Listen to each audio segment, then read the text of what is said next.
ফিল্মি স্টাইলে সাপের কামড়ে মৃত ব্যক্তিকে তন্ত্রমন্ত্র আর ঝাড়ফুঁকের মাধ্যমে জীবিত করার চেষ্টা করছেন এক তান্ত্রিক।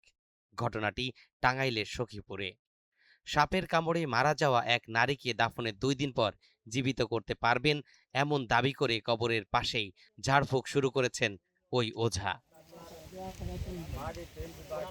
হাসনা বেগম নামে ওই নারীর কবরের এক পাশে সামান্য গর্ত খুঁড়ে গন্ধ শুঁকে ওঝা দাবি করেন লাশে পচন না ধরলে ঝাড়ফুঁকের মাধ্যমে তাকে জীবিত করা সম্ভব।